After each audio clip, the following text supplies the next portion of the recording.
కుమారుని గురించి మాట్లాడుకునేటప్పుడు మాత్రం చాలా క్లారిటీగా ఉన్నటువంటి మనం పరిశుద్ధాత్ముని విషయంకి వచ్చేసరికి పరిశుద్ధాత్ముని ఎలా అర్థం చేసుకోవాలో, ఆయన నిజంగానే శక్తి ఇచ్చేస్తాడేమో, వచ్చేస్తుందేమో, బాప్తిసం పొందంగానే అది మనలోకి దూరేస్తుందేమో అనేటువంటి ఒక కాన్సెప్ట్ లో there is much confusion and misunderstanding between the brother even. చాలా మంది బయట వాళ్ళకే కాకుండా సంఘం లోపల ఉన్న వాళ్ళకి కూడాను అలాంటి ఒక ఆలోచన ఉంది. కాబట్టి ఈరోజు నేను కొద్ది సమయంలో బైబిల్లో ఏముంది అనే విషయాన్ని సహోదరులు ఇందాక నేర్చుకుందాము అన్నారు. నేను నేర్పించడం లేదు, it is not my opinion, we are reading together.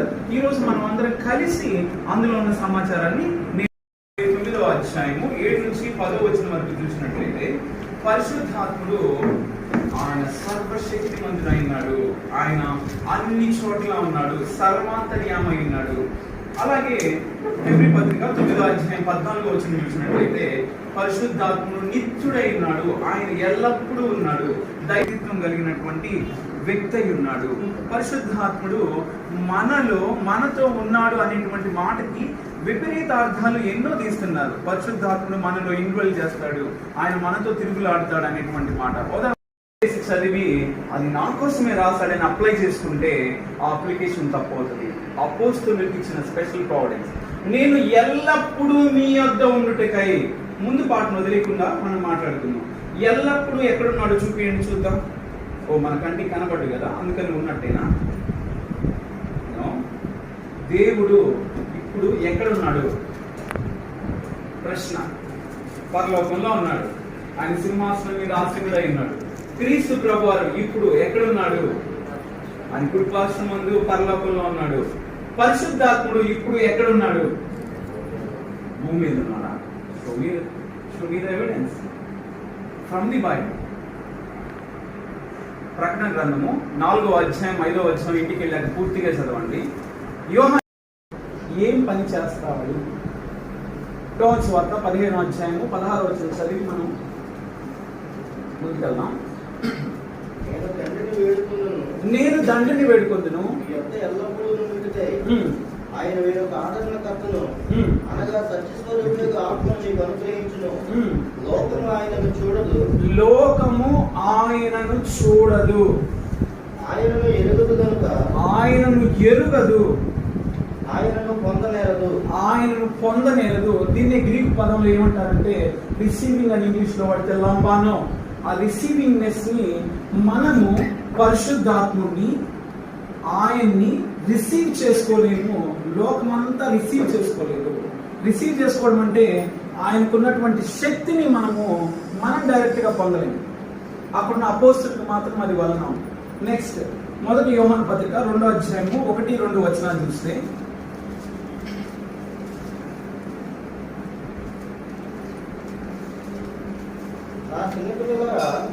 మీరు పాపము చేయకుండుటకై ఈ సంగతులను మీకు రాయిచున్నాను.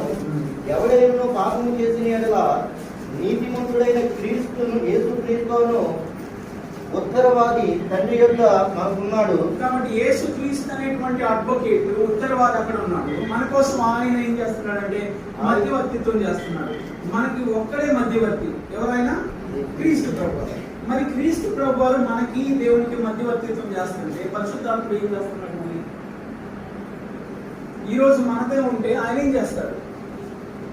పరిశుద్ధాత్ముడు తప్పు చేయించకుండా ప్రొటెక్ట్ చేస్తాడా?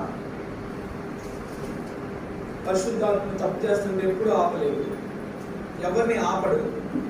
ఆపితే మానవుడికి దేవుడు ఇచ్చినటువంటి స్వతంత్రతని దేవుడు దొంగతనం చేసినట్టు.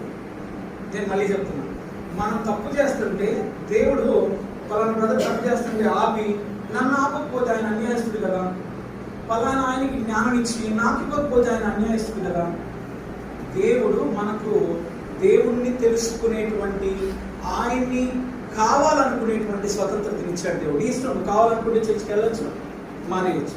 పరిశుద్ధాత్ముడు బలవంత పెట్టి నేను లాక్కెళ్ళాడు. అవకాశం అనగా సత్యస్వరూపైన ఆత్మ వచ్చినప్పుడు మిమ్మల్ని సర్వసత్యములోనికి నడిపించును.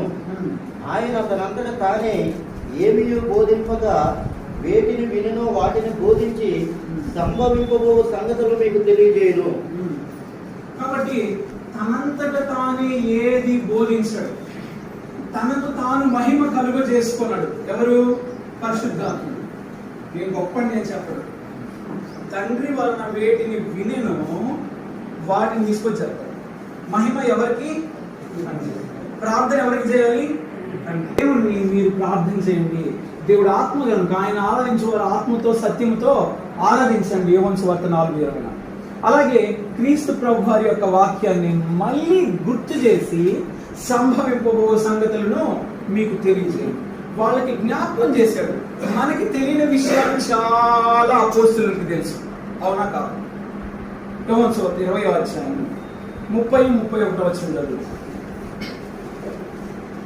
యోహాను సువార్త 30:20. అపోస్తలుడైన పౌలు కొరింథీయులకు రాసినటువంటి పత్రిక 13వ అధ్యాయము 8వ వచనం చదువుకుంటే అక్కడ పూర్ణమైనటువంటిది సంపూర్ణం కానటువంటిది అనేటువంటి రెండింటికి ఉన్నటువంటి తేడాన్ని అపోస్తలుడైన పౌలు జ్ఞాపకం చేశారు. ఆ తర్వాత మనం ఆలోచన చేస్తే ఈ పూర్ణమైనది వచ్చినప్పుడు పరిశుద్ధాత్ముని యొక్క పనులు నిలిచిపోయినప్పుడు అంతకుముందు అపోస్తలుడైన పౌలు తన నడికట్టు తీసుకొని రోగుల మీద ఉంచగానే వాళ్ళందరూ బాగుపడ్డారు. కానీ పూర్ణమైనది క్రైస్తవుల యొక్క చేతిలోకి వచ్చిన తర్వాత తిమోతి 2వ పత్రిక 4వ అధ్యాయం ఆఖరి మాటల్లో ఆయన జ్ఞాపకం చేస్తున్నాడు. కలిసి ఈ బైబిల్ క్లాస్లో నేను కూడా ఒక భాగం అవ్వడం ఎంతో సంతోషకర విషయం. అయితే ఇక్కడ వచ్చేటప్పుడు ఒక కాన్సెప్ట్ చెప్పాలనుకున్నప్పుడు సాధారణంగా నన్ను పరిశీలించుకొని దేంట్లో నేను మార్పు చెందాలి, అది మన సంఘం కూడా మారితే ఎలా ఉంటుంది అనే ఆలోచనతోనే తయారు చేసుకోవడం జరుగుతుంది. సరే, నేను మీకు చెప్పబోయే అంశము బ్రదర్గా తెలియజేశారు, కృతజ్ఞత కలిగి ఉండడం. సరే, దీని గురించి మనము ఇంగ్లీష్లో సెర్చ్ చేస్తే థ్యాంక్స్ గివింగ్, థ్యాంక్ఫుల్నెస్, గ్రాటిట్యూడ్ ఇలా అనేక రకాల పదాలు వస్తూ ఉంటాయి. లోకంలో మనం గమనించినట్లయితే నేను ఏదైనా ఒక సహాయం పొందాను అనుకోండి, లేదా సహాయం చేశాను అనుకోండి, ఏం ఆశిస్తాను? ఒక థ్యాంక్స్ చెప్పలేదు ఆశిస్తాను. పెళ్లి తీసుకున్నా సరే థ్యాంక్స్ చెప్పలేదే అనుకుంటాం. అవును కదండి, థ్యాంక్స్ కోసం ఆశిస్తాం. సరసాల విషయం, లోకంలో ఉండే విషయం. అయితే 11వ అధ్యాయము 41 నుంచి 40 వరకు మీకు చదివితే యేసు కన్నులు పైకెత్తి, తండ్రి నీవు నా మనవి వినినందుకు నీకు కృతజ్ఞతాస్తుతులు చెల్లించుచున్నాను. తండ్రి నీవు నా మనవి వినినందుకు, ఓకేనా? తండ్రి నువ్వు నా మనవి వినినందుకు. ఆయన ఇంకా ప్లీజ్ అయిపోతాడా? హ్యాపీ ఫీల్ అయిపోడా? సో యేసుక్రీస్తు ప్రభువు వారే తండ్రి నువ్వు నా మనవి వినినందుకు నీకు కృతజ్ఞతలు చెల్లిస్తున్నా అని చెప్తే మనం ఎంతండి ఆయన నుంచి మనం నేర్చుకోవాలి. తండ్రికి కృతజ్ఞతలు చెల్లించాడు ఆయన. ఇంకా మనము ఆ 7 రొట్టెలు 2 చేపల గురించి మనం గమనిస్తే పైకెత్తి కృతజ్ఞతలు చెల్లిస్తున్నాను చెప్పండి. కాబట్టి యేసుక్రీస్తు కృపా నన్ను విడువదు ఎన్నటికీ, యేసయ్యా నీ ప్రేమానురాగం నన్ను కాయును అనుక్షణం, ఎడబాయని నీ కష్టాల కడగండ్లలో కడలేని కడలిలో నిరాశ నిస్పృహలో శోకములో ఎడలో కష్టాల కడగండ్లలో కడలేని కడలిలో నిరాశ నిస్పృహలో అర్థమినా నీ జీవితం ఇక వ్యర్థమని నేననుకొనగా, అర్థము కాని జీవితం ఇక వ్యర్థమని నేననుకొనగా, కృపా కనికరము గల దేవా నా కష్టాల కడలిని దాటించితివి, కృపా కనికరము గల దేవా నా కష్టాల కడలిని దాటించితివి, ఎడబాయని నీ కృపా నన్ను విడువ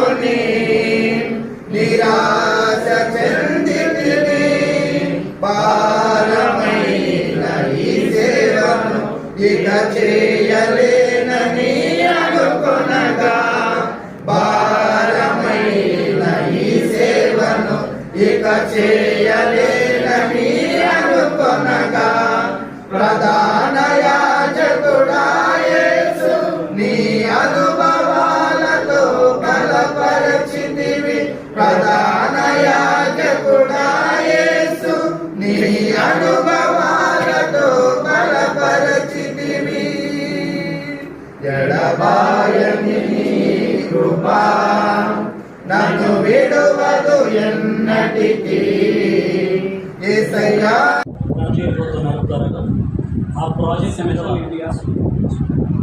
సెంట్రల్ ఓకే దాన్ని రన్ చేయడానికి వరకు ఆ ప్రాజెక్ట్ విషయమై ప్రత్యేకంగా దానికోసం కూడా వాళ్ళు ఇచ్చారు. ప్రార్థన చేయండి, కుటుంబం ప్రార్థన చేయండి.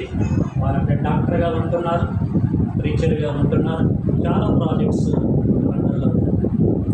ఓకే అండి, క్షమించండి, ఇప్పుడు నేను లేట్ అయిపోయింది. మీ అందరికి కూడా వందనాలు తెలియజేస్తున్నాను. చిన్న చిన్న మిస్టేక్స్ మా దగ్గర మీరు రావడాన్ని బట్టి జరిగితే మన్నించాలని ప్రేమతో కోరుతున్నాం.